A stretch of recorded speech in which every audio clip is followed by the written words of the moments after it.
خوایە ئەمە مەملەکەتی خوایە ئەبێ مسلمان بزانێت ئەو مەملەکەتەی ئیسلام حکمێکە ئەوە وڵاتی ئەوە ئەو مەملەکەتەی کافر لەسەری بێ و کافر حکمی بکە ئەوە وڵاتی ئێمە و مەملەکەتی ئێمە نییە. براکانم وەڵڵاهی عەرەب حکممان بکات، کورد بێ، فارس بێ، تورک بێ، ئەرمەن بێ، ئینگلیز بێ، فەڕەنسی بێ، ئەلبانی بێ، چەرکەسی بێ، هەرچیەک بێ لەم سەر ئەرزەیە حکممان بکات، ئەگەر بە شەرعی خوا حکممان نەکات، ئەگەر بە قورئانەکەی خوا حکممان نەکات، وەڵڵاهی هەر ظالمە و هەر زوڵمان لێکە، ئەگەر کورد بێ و ئەگەر غەیری کورد بێ. مادەم بە قورئانەکەی خوا و بە دینی خوا حکم ناکا و لە خوا ناترسێت، هەر زوڵم لەو میلەتە ئەکات. هەچ قەومێکیش بێ لەسەر ئەرزە حکم بکە، ئەگەر بە قورئان حکم بکا زوڵم لێ ناکات. ئەگینا معقولە هەتاکو بدایەتی ئەم قەرنەش دەوڵەتێکی وەکو عوسمانی، دەوڵەتێکی وەکو عەباسی، دەوڵەتێکی وەکو ئەمەوی، دەوڵەتێکی وەکو دەوڵەتی موحیدین، وەکو دەوڵەتی بەنی الأحمەر، وەکو دەوڵەتی خوارزمشاه، ئەم هەموو دەوڵەتانەی دنیا کە بە ئیسلام حکمیان کردووە هەرێکی 50-60 قەوم لەژێر دەسەڵاتیا بووە، یەکێکی نەیتوانێ بۆچی کابرایەکی وا حکم بکات. معقولە هەموو قەومەکانی دنیا ڕازی بن کابرایەکی وەکو صلاح الدینی ئەیوبی حکمیان بکات، یەکێکی بنەڵێ باشە بۆ قائیدەکەم کوردە، هەمووی بە حکمی ئەو ڕازی بن، بۆ چونکە بە قورئانەکەی خوا حکمیە کرد. عدالەتی ئەکرد لە بینیانە، کابرا سواری وڵاخێک ئەبوو لە سینەوە لە ئەفغانستانەوە بەم وڵاخەیەوە ئەهات بۆ مەغریب و بۆ جەزائیر و بۆ مەراکش بۆ ئەو سەری دنیا، زەلامێ نەبوو پێی بڵێ ئەرەکاکی برا کووە پاساپۆرتەکەت، ئاوەرە گومرگی وڵاخەکە و بە ئادەی کوا هەویەکەت، ئەرێ تۆ خەڵکی کوێیت و بۆ کوێ ئەچیت. مادەم مسڵمان نایتر برایەتی تاو چ ڕەنی چ شکلی چ زمانی چ مەملەکەتی ئەوانە مشکلە نییە. ئەمڕۆ ئەو خەڵکیان وانێ کردووە کە تۆزێ خۆڵ و تۆزێ بەرگ بپەرستێت. ئەو خۆڵ و بەردە خوا دروستی کردو و تۆش بە بێ پرست کام لە ئێمە پرسمان پێکرا بڵێ حەزەکەی تۆ لە کوردستان لە دایکیاندا لە ئەوروپا، تو خوا دڵنیام وەڵڵاهی ئاو خەڵکە پرسی پێ بکرایە پێشتر سێ بەشێ مەملەکەتە نەیە لە کوردستانە دایم کەی تا لافی کوردایەتی لێیە ئەوی حەزمە کرد لە ئەوروپا لە دایک بوومایە. دەی خوای تەبارەک وتەعالا حکمەتی وا بۆ لێرەکانە دروستی کردی، دروستی نەکردی بۆی تۆ خاک و خۆڵە پەرستی، کابرایەکی تاغوتیش لێرەکانە حکم کا و زوڵم لەو خەڵکە بکاتەوە بە دیاریەوە دابنیشی. ئەبێ ئەو خەڵکە هەوڵ بن شەریعەتی خوا و بەرنامەی خوا لەسەر ئەرزادا بمەزرێن و بچەسپێنن.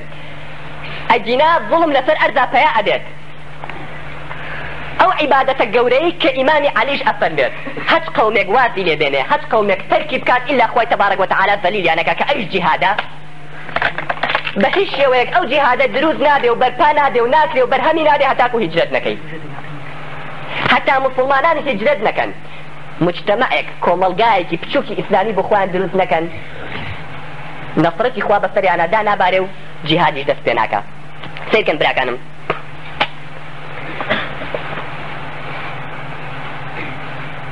ئەگەر بێت و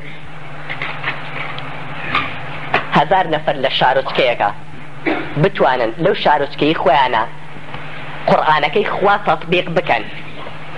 قورئانەکەی خوا تەطبیق بکەن، ئەبێت دڵنیابن لەوەی ئەو شارۆچکەکەی خۆتانە مەملەکەتی خۆتانە و قشتانێ بەسەر کەسەوە، ئەبێت دڵنیابن لەوەی کفر بە هیچ شێوازێک قبوڵی ناکا و ڕازی نابێت کۆمەڵێ مسڵمان لە شوێنێکە خڕ ببنەوە قورئانی خوا تەطبیق بکەن. ئازانن بۆ؟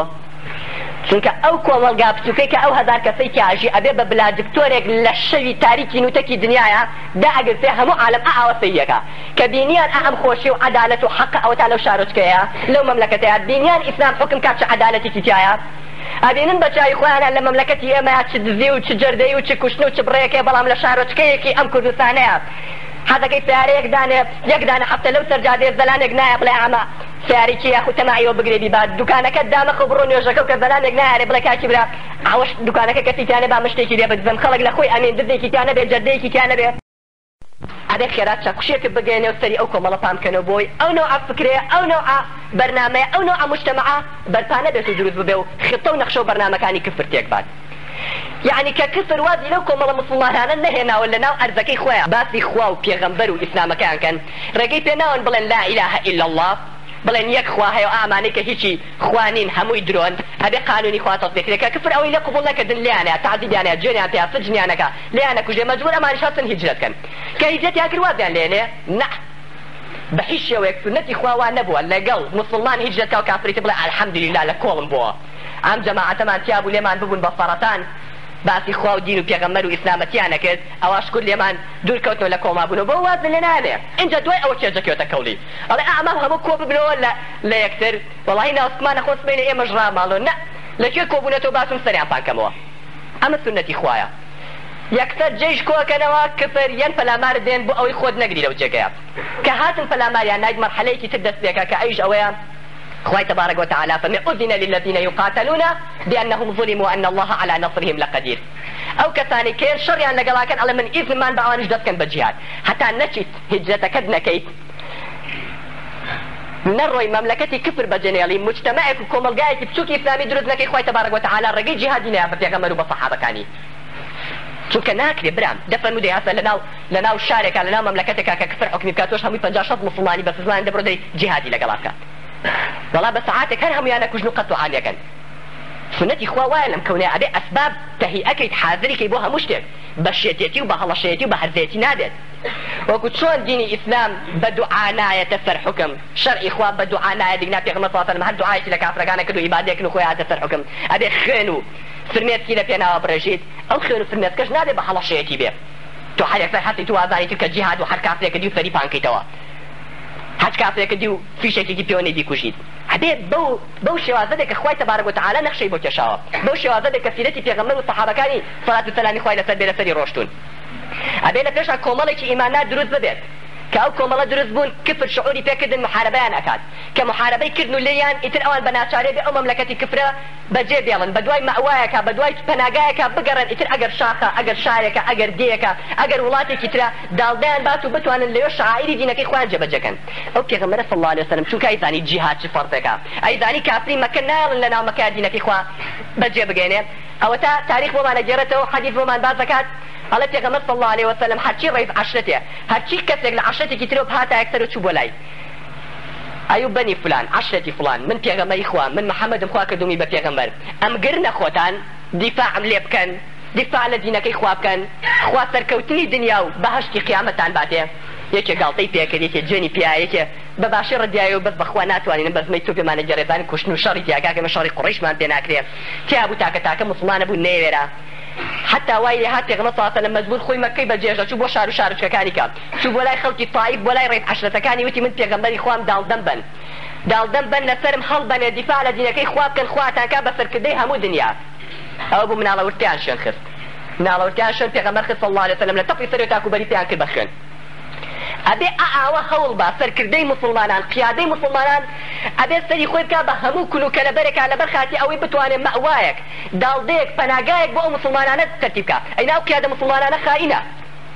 شەرعی خوای بەجێ نەهێناوە ئەبێ قیادەی مسلمانان و سەرکردەی مسلمانان کە زانی ئەوە ئەفرادەکانی مسلمانەکانی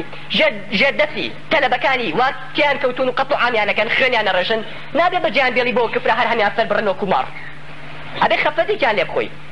ئەبێ پەناگایەکیان بۆ دابنیت ئەبێ محاولە بکەی شوێنێکیان بۆ بدۆزی تۆ جێگەیەکی وایان بۆ بدۆزی تۆ کە جەماعەتی ئەنساری لێ بێت و ئێوەش ببن بە مهاجر کۆمەڵگایەکی ئەگەر بچووکیش بێ مسلمانان کە بتوانن شەرعی خوای تا تەطبیقەن هەموو لە یەکتر کۆ ببنەوە کە کۆبوونەوە ئەنجا مەرحەلەی دوای ئەوە دەست پێکات کە جیهادەکەیە کافر لێ وازر لێ نایەنە یە پەلاماردەیە لەگەڵ پەلاماریای قاتل الذين يقاتلونكم لە پێشا تو هێشتا خۆت تاو نەگرتووە کافرێ خۆت نەگری لە پێشا بەس شەڕ لەگەڵ کێەکەی ئەوەی کێتە سەر و تعدال لێکە تو هێشتا تازە خۆ گرتۆ یاخود تازە دروست بووی هاتوویتە شارێ شارۆچکێک و یا شاخێک و لە خۆتۆ پەلاماری دنیا مەیە لە خۆتۆ پەلاماری هەموو عالەم مەیە مەچۆ بە گشت کفری هەموو دنیایە بزانە کێ شەڕی لەگەڵاکە وەرە بە شەڕ لەگەڵ ئەوە بکە پەلاماری خەڵک مێ با خەڵک بێ شەڕی لەگەڵاکە هەتا خۆ دەگری هەتا خەڵک سەیری دەکا ها ئەشهەدو ما بالله بەڕاستی ئەوانە مسلمانن بەڕاستی شەرعی خوا تەطبیقەکەن تا خەڵک باوەڕ پێکا ئەزانێ ئیشی پێ ئەکرێ بۆ خوا ئەو کاتە خەڵکانێک لە دەوری کۆبێتەوە ئەم جارە کفری کێ جارێک دوو جار سێ جار دە جار هجومی بۆ کردیت و پەلاماریای خوا هەموو جار لوتیشکان ئەم جارە مەرحەلەیەکی تر دەست پێکە کە ئەویش مەرحەلەی چییە قاتلوا الذين يلونكم من الكفار ئەم جارە شەڕ لەگ ئەم جارە کفر هیلاک بوو پەکی کەوت سێ چوار جار پەلاماریای تو هیچی پێ نەکرا ئەیتر حکمەتی خوا وایە ئەو لە خۆیەوە وردە چۆن ئەڵێ مۆمێک ئەیتر خەریکە ئەکوژێتەوە تاو پێی نامێنێ تۆ لە گەشە و براوابی ئەو لە سکوت بوو نابێت ئەیتر کە توانای لەمە ئەم جار هەم لە خوایە تۆ پەلاماری نەیت ئەنجا سەری تۆیە قاتلوا الذين يلونكم من الكفار تۆش وردە يلونكم ئەوەی کە لە بەردەمتەوەیە ئەوەی کێت نەک لە خۆتۆ لێرە بازی بۆ وڵاتی کە بۆ کفری مەملەکەتی کە شەڕی لەگەڵاکەی ئەو کافرە بچووکانی چواردەوری خۆت ئەو کافرۆچکانی چواردەوری خۆت ئەو دێهات و شارۆچکانی کە ئەوتان لە نزیکتەوە تو ئەتوانی دەستیان بگەێنی تێ وردە نەفەری تۆی تیا پیا بووە ئابەم شێوازە ئەمە ئەمری خوایە ئەمە ئاەتی قورئانە وردە تاک وای لێت ئەم جارە تۆ عیزەتی پێیاکەیت و تۆ مەساحەکە و گەورە بێت ئەم جارە کفری دنیا لەملا لەولا بۆت کۆ بێتەوە وازت لێ ناهێنێت مرحلة بمرحلة جهاد كذا روح هتاك وقات أو درجين وقاتلوهم حتى لا تكون فتنة واقتلوهم حيث وجدتموهم واقتلوهم حيث ثقفتموهم واقعدوا لهم كل مرصد فاضربوا فوق الأعناق واضربوا منهم كل بنات أم جاراقات الدرجين أم شر لقلها مكافرة بكيتو جهادي المنتي نباني تيغمس صلى الله عليه وسلم فرمي خير السرايا 400 وخير الجيوش 4000 وإذا بلغ المؤمنون 12000 فلا يغلبون من قلة أفرمي باشترين مفرزك كذلك يبو الشر شواصفا نفرية مفردەی 400 نەفەریە باشترین جێشیش جێشی 4000 کەسیە ئەگەر ژمارەی مجاهیدی مسلمانیش گەیشتە 12000 کەس ژمارەی مجاهیدی مسلمان گەیشتە 12000 کەس ئەگەر شکان لە شەڕەکە نەڵێن لە کەمیا شکاوین ئەوە خەلەلەکە لە خۆیان نابووە ئەگینا کە ژمارەی مجاهیدینی مسلمانان گەیشتە 12000 شەڕ لەگەڵ هەموو دنیاکەی لە کەمیا ناشکێت پێغەمبەر صلی الله علیه و سلم فەرمێت یەک شتیشەیە حەزەکەم پێتان بڵێم براکانم ئەوە ئەمڕۆ واقعمان لەبەر چاو تاریخش بخوێننەوە والله براکانم بەشەڕ قەد مسلمان لە بەردەمی کافرا ناشکێ بەشەڕ ناشکی ئەوەی کە مسلمان پێشکێ بەس بە چییە بەس بە فێڵ و تەڵەکە و خۆخۆری ناو خۆیەتی والله هەموو کفری دنیا کۆ بێتەوە ئەگەر مسلمان بەرامبەری بۆ سێ بۆ خۆیان مسلمان ناشکێ والله هەموو قوانینی ئەم کەونە خوا بۆ گۆڕە ناڵێ مسلمانانە بشکێ بەس بە شەکێ و کۆمەڵە مسلمان بن عمەری کوڕی خەتاب بەترسا پرسیاری جێشەکە هەنیە کە بزانێت سنەت بەجێهێنن کەسیان گوناحیان تیان نییە کە جوابیان بۆ نارێن و عومەر و تەپۆڵکەیمان پێ ناگیرێت ئەی بزانێت چ سنەتێکتان سەرێ کردووە بزانێت چ گوناحێکتان لە ناوایە چ تاوانبارێکەکەن بۆ یەکە خوا نایڵە بیگرن نەیوە بزانە ئاخر و ژمارەتان کەمە بە عەدەدیکەدان بۆ بنێرم نەیوە ئاخر بزانە و سیلاحەکەیوان بەقووەترە ئێوە کەمترە ئەی بزانێت چ گوناحێکتان لە ناوایە و ئەیکەن و خۆتان لێی غافڵن چ سنەتێکی پێغەمبەرتان صلی الله علیه وسلم تەرە کردووە ئەوە موشکیلەی مسلمانانە ئەوە دەرد و بەڵای ناو مسلمانانە ئەگینا خوای تەبارەک وتعالە کێ توانێت لەسەر خوا فەرض کات کەس دەتوانێت لەسەر خوا فەرض کات دەی خوای تەبارەک وتعالە خۆی لەسەر خۆی فەرض کردووە فەرمێ وەکانە حەقا عەلەینا نەصر المؤمنین ئەڵێ کردومە بە حەق بەسەر خۆم من ئیمانداران سەرەخەم ئیلا ئەبێ سەریان خات ئەوە تا بەچاوی خۆتانەی بینن شارێکی وەکو چیچان يعني همو خبراء عسكري ام دنيا كوكيتوا مستحيل كسي عقلي قبولي ناكا هيش قانون عسكري قبولي ناكا روس وجيش احمر روسي لبردمي شارج كيكي وكوتشانا بشكي بسدود انا ما نقدر يكتب بتعرو بصاروخ وبطوب وبراجم وبتي بيكليني شارج كيك ولاتك كبقي سليماني ببيت كشي تو بين نجيله جاري كم يكتب الدبابين نو الدبابي بونات أتلوتي طاو شنو عالم طارانو كاكم ميني آخر نو الدبابة جناح بجاري آخر كفينا مني همو يسوتي همو إبادة هات النزي جروزني بونا والشرق دروز بولا نو الدبابة كي يك دبابي نقرايا وبستاغي هل همو عالم هر قلب بو بخاتي إخوان نو الدبابة روس شون بكيش كاني آخر كي نو الدبابة كي حتى ودي روسي بكي أشكي كقاضي فناي بري أم جاريان دو سيطري بونات بس قصري الرئاسة بس يقبنا ولا الروز بروسيتي خويوا يقدانا في روجي ريك فلاماري يقبنا بابوي نجيري خري يقبنا او همو كوماندو روسيا او همو ميكوسي خويا بسرو نافالمي فيابا او همو دبابو مدرعيت شو الدوري بقريب ها اخوان لجر زميني بناكا عاسي كردبو حتى اكو يقدانا ما بناكا لقل عزا تاخد كرنا اتوانيو بنا بقر حتى اختيان كتاخد بناكا نهش طاولة بلا كان دڵنیابن كافر بشر بمسلمان ناوێرێ مسلمان قد لشر نترسێ لەگەڵ كافرە پێی ناوێرێ کاکە ئەو شەر بۆ ژیانەکە تۆ شەر بۆ مردن دەور ئەم دوانە بۆ یەکخە ئەو هاتووە ئەترسێ فیشەکێکی بەرکێوە تۆژە دێت فیشەکێ بەناو چاوانتەوە مەلیکی ڕۆم کاغەزێکی نار بۆ خالیدی کوڕی وەلید وتی خالید ناوبانی ئازایەتیتم بیستووە ئەزانم ئەڵێ قاعدێکی زۆر ئازای وای مش کوڕی ئازام خۆشە بەدڕۆڵە عاقڵ بە جێشەکەی من جێشی عەرەبە پێپەتیەکانی خۆتان نییە بۆ شەڕی چی هاتووی بگەڕێرەوە چیتانێ پارەتان حیواناتان شتانێتان نەمێ قەیناکە بەس بڕۆرە بۆ وڵاتی خۆت بۆ خالیدی کوڕی وەلیدی نووسی بوو خالیدیش هەر لە پشتی کاغەزەکەی خۆی بۆی نووسیەوە وتی لە خالیدەوە بۆ هێراقلی ڕۆم من پێ دەڵێم مسلمان بە زوو فریای خۆکەوە با سەلامەت بی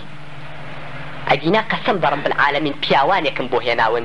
ئێوە چەندتان حەز لە عەرە خواردنەوەی ئەوانەوەیان حەز لە مردنە دە اینجا شەڕیان لەگەڵا بکە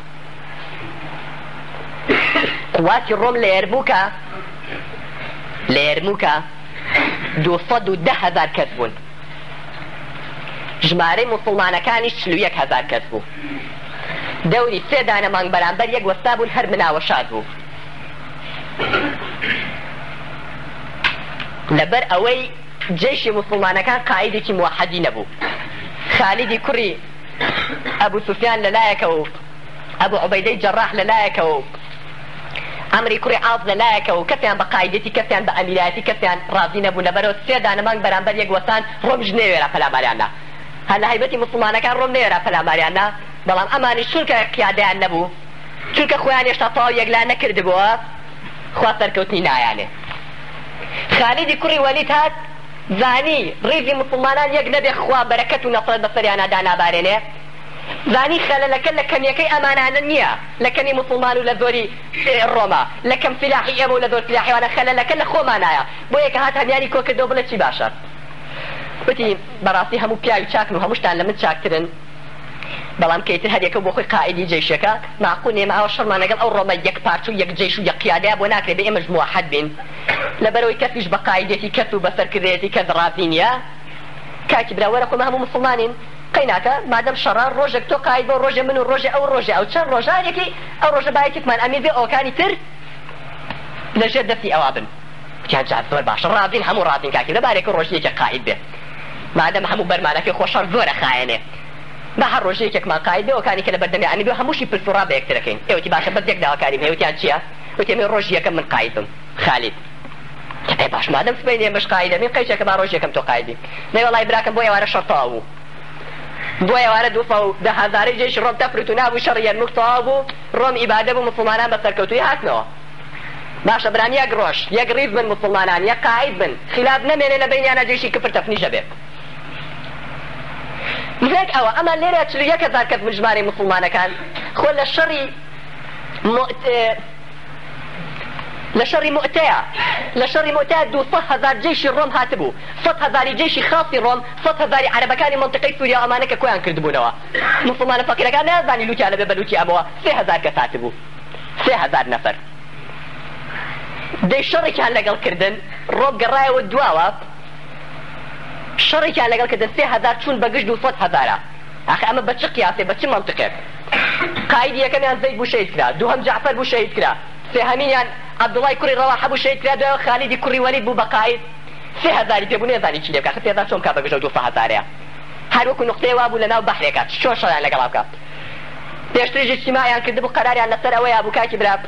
وتیان شەڕیان لەگەڵا بکەین یان نا جەماعەتێکیان ئاخر شەڕ لەگەڵ 200,000 ناکرێ کەچی سەحابەکان هەنێک لە سەحابە خوێنگەرمەکان وتیان جات خۆ عیب نییە بەڕاکەین عیب نییە ئێمە بڵێن سەحابەی محەممەد و پیاوی ئیسلام و پیاوی خوان لە دەست کفر ڕاکەن جا کاکە ئەوەی کە لێ ڕاکەن ئێمە بۆ هاتوین لە مردن ڕاکەن ئێمە بۆ مردن هاتوین ئەو شەڕیان لەگەڵ ئەوەیە کرد 3,000 لەگەڵ 200,000 ئەمە حکمت لێرەیە چییە یانێ بێ موسڵمانان بزانن قەزەی کەمێتی و کەم سلاحەتی لەگەڵ کفرا ناخوا لە ئیسلامەتیە چونکە ئێمە بەوە شەڕیان لەگەڵا ناکەین جەوهەر دۆدایف ئەو ڕۆژەی کە هاتە سەر حکم کە بە ئینتیخابات هەڵبژێرا و کرا بەڕێی جمهوری بەشری تێ هەموو توانن سەیریکەن بەشرێتی ڤیدیۆ هەیە توانن سەیریکەن کە هاتە سەر حکم ئەو شعبە کۆ ببووە وەزیرەکان کۆ بوونەوە قیاداتی جێیش کۆ بۆ خوتبەیەکی بۆیان لە خوتبەکە چی وت وتی شعبێکی چانی ئێمە شعبێکی موسڵمانین و ئاشمانەیە بگەڕینەوە بۆ ئەو ئیسلامی کە 70 ساڵە لێیان حرام کردوین بەڵام ئەوەی بێ بگەڕێتەوە بۆ ئیسلامە ئەبێ بزانن ئێمە لە زەمانێک هاژین لەناو دارستانێک هاژین هەمووی گورگە هەمووی گورگی چاوبرسی و لێمان قبوڵ ناکە هەمووی درندەی و پەلامارمان هەیە بۆ ئەوەی بمێنین ئەبێ ئێمەش صاحب قووەت بین ئەبێ بە قووەت بمێنین و خۆ ئەمری قووەتیشی تێکردوین ئەفەرمێ وأعدوا لهم ما استطعتم من قوة ئەبێ لە ئەسەر ئەمری خوا ئێمەش خۆمان بە قووەت بکەین بەڵام وتی یەک شت هەیە دوژمنەکانمان لە بیریان چووە مەغرور بوون و لەبەر چاویان نییە قووەت لای ئەوان بەس قووەی مادیە قووەت لای دوژمنەکانمان وازانن بەس تۆپ و تەیارە و فاڕوخە نازانن لەو قووەتە قووەتێکی گەورەتر هەیە لەو قووەتە قووەتێکی عەظیمتر هەیە ئەو قووەتەش ئەوەیە کە من ئەڵێم الله ئەکبەر هل لنا بردمي وزيركاني والرئيسركاني جيشكي ولا بردمي الشعبك الشعب هل هم بجاره الله أكبر يعني كده تيبرا كان إسلام ببياو دامزرا ببياو بلاو بو جيندا بدنيا ببياو دفاعي لي أكليو حماية أكليو أهندته السر حكم أبي إما خوما شاكينو أو بياواني زماني بيغمد بن صلى الله عليه وسلم لو نوع بياوانا بن بوي خوي تبارك وتعالى إسلام كمان باتو كمان بخشتوب زلامك آمادا نبيت لبيناي خوايا مالكي خوي بجي بيله باشا تخوا بيلو ناكي تو كيو مالي يايتي خوانا يايتي ناتفي خوالي وسنتوا لبيناي دوكانكيا دلنا بجي بيله تجارتي كي أو تجارتي يايتي ناتفي خوالي وسنتوا لبرخاتي جنو منالكي دلنا بجي بيله أي ناتفي خوالي وسنتوا قل إن كان آباؤكم وأبناؤكم وإخوانكم وأزواجكم وعشيرتكم وأموال اقترفتموها وتجارة تخشون كسادها ومساكن ترضونها أمها مشتاق محمد خوي تبارك وتعالى في فرمي محمد بربو مسلمان أنا بلا أقد دايكتو باوتان خوشكو براتان كتو كورتان جنو خيزانا كانتان عشيرتو خمو خزمو كوازو قو قيلتان أو مالو سروتو سامانيك هتا أو تجارتك أتسيل دسبشت أو باريك كوكرتو يعني حتي خوشي الدنيا هي حش دانا نعمتي أم دنيا كيتر غيري ونعمتي ترنيا هرا ميكو كرتو أمانة شي أجل أمانة أحب إليكم من الله ورسوله وجهاد في سبيله أمشتانتها خوش تريوي لأخواو لبيغم مركيو لتيش وجهاد في سبيله شو كذاني أعمسني محك جهادك لجهادك أدرك آية تو خواو خوش تريوي عن دنيا لجهاد أدرك آية تو محمد وبيغم مركي خواو خوش تريوي عن دنيا لجهاد أدرك آية تو دينك خواو خوش تريوي ياخذ أو تو مصلحتي الدنيا لجهاد النبي لا أعمالي ترى درناك همو أعمالي ترى تواني بك تكفيش بيننا لبري شاو كلي بيويا قردي بيويا بالله من الجهاد أنا جهاد أبي خن برجي سيقتلون ويقتلون أبي بكو جيتو أبي بشكو جيت لبرو السني ما حد عبد الراس لقى الخوال الجهاد أدرك والله لا يهدي القوم الفاسقين أجر واجنا كان خوي تبارك وتعالى بفاسق تاعنا قلما كواتب برا كانم ديني خوا رحمته بەڵام بۆ کێ بۆ ئەو کەسانی شوێنی ئەکەون غەضەب و نقمەتیشە بۆ ئەو کەسانی کە محارەبەیەکەن و پشتی تێەکەن کێش بەدڵینیە ئەو خۆ باچێ شەڕی لەگەڵ کێش عاقڵ و خۆ عەقڵی یاوەتێ پێنج و دوو ڕۆژێکی دنیا ماوە با فریاکەی ڕەزامەنی و خۆیان بکڕێ کابرا تۆ بڕۆ قاچاقچێتی ئەو دی بکە تۆش بچۆ شەهادەی دنیا بێنە تۆش بچۆ بە دوای ئافرەتی جوانە بگەڕێ تۆش بچۆ پارە لەسەر یەک کەڵەکەکە و ئاڵتون لەسەر یەک بنێ و کۆیکەرەوە تۆشۆ بە دوای مەسئولیەت و سۆپەر و قەمەرە و قەسری دنیا بگەڕێت خوای تبارك وتعالى شاوارەکە قل هل أدلكم على تجارة تنجيكم من عذاب أليم ئاوەرە خەڵکی نەموسڵمانان حەزەکەن تیجارەتیان پێ بڵێم بەڵام چ تیجارەتێک نەگوکۆم تیجارەتە پڕپوچانەی دنیا تیجارەتێ بێت لە عەذابی خوا نەجاتان بە تیجارەتێ بێ ئەو بەهەشتەی خواتان کا بەریب کە پێغەمبەر صلی الله عليه وسلم فەرمووی ڕەفتەی ئافرەتێکی بەهەشت بێتە سەر دنیا تیشکی هەموو ڕۆژ و ئەستێرەکان لە جوانی و ڕەفتەیە گیرێت حەزەکەن تیجارەتێکتان پێ بڵێم کە ئەو سەرۆت و سامان و ڕەزامەنی و نیعمەتەی خواتان لا دەستکرد دێکی حەزەکە با بچێ قورئانەکەی خوا گوێ لێ بگرێت أفمن تقاتلون في سبيل الله تجاهدون في سبيل الله بأموالكم وأنتم بسر مالتان لبناء إخوة أو سرسري خوتا أبي بخوا دايبنينا لدى سنته أو مالج مالي خوتا بهد بخوا دايبنينا هل لدى سنته إمامي علي قصيكي جواني هيا على مسلمانان إيمان ناران على الروح شيرينة روح شيرينة ولا روح الشيرين تلاقي هيك كزنية تخوالي بخوراي دايمنه بخوراي دايمنه بچیتە حەوت طەبەقەی عاسمان بچیتە بنی عەرز خۆ بشاریتەوە لە هەزار کون و کەلەبەرا خۆ بشاریتەوە ئەو ڕۆحەت هەر لێسەنن بەڵام کاتێک کە عەزراییل لێ ڕۆحەکە لێ بسەنی یەک دینار نایەتێ بەرامبەری بەڵام ئیمامی عەلی فەرمێت تا ئەمڕۆ ڕۆحەکە بەدەست خۆتە نەهاتن پژملێ بگرن و لێ بسەنن خۆت ڕاکە بڕۆ بیفرۆشە و بەهەشتی پێ بکڕە چونکە بۆ ڕۆحە توانی بەهەشت بکڕی هەتا ئەمڕۆ موڵکی خۆت توانی بیفرۆشیت و بەهەشتی پێ بکڕی بەڵام سبەینێک کە هاتن لێ یاسەن یەک دینار نایەنێ مقابلی جا چی عاقڵ و چی ئازایە تازانێت چه تیجارەتێک گرەوی پێ ئەباتەوە چی تیجارەتێک خێری دنیا و قیامەتی تایە چ تیجارەتێک و چ کاسبێکی ڕەزامەنی خوای تیا بەفرێ ئەو تیجارەتە بکەوێ کێش دنیای ئەوێ ئیترەوە خۆی خوای خۆی أقول قولي هذا وأستغفر الله لي ولكم وصلى الله على سيدنا محمد النبي الأمي وعلى آله وصحبه أجمعين. كاركا عليه كما صلى الله عليه وسلم حكمتي مدينة دام فران ببيشة حكمتي مدينة دام فران ببيشة كواتا توانري حكومتي إسلامي ببي شر داب مثلا ده أجر محمد شر نكدا مدينة يقدر نصالي تواني بمينتوا أجر محمد بالجهاد نبوايا كافر يعني هج يقدر نصال مدينة حكم إسلامي تابع أجر محمد كتك وشمشيري تينا بوايا هر جولك كان يعني هج لنا مدينة حكمك أجر محمد كتك وشمشيري تينا بوايا هر عبد الله كوري وبكوري سلول منافق كان يعني هج حكم كان لنا مدينة أجر تشكي مهاجر كان أنصار كان نبوايا كدفاعيان لبيغمر كدا كافر كان هرشون محمد وأنصار كان مهاجر كان ناكوتن بيان كوشن ليه لبرو برا كان لو أنا توبة زيو ساعات يبكي لو شاخ حكومتك إسلامي دابا زين بس بو بيانيان روخيان تمسح حكومتك إسلامي بو ساعات يبوتشيما حكومتك إسلامي بو روشك وبو صالك بوتشيا مهمة ويا أجر داش مثلا بدزي ولا سوتشيا كاكس بين ذاني بشر روجناك أبي أحكي كتك وكيف دفاعي بيبكي تداب مثلا ما مسهل كان دني جوري جولك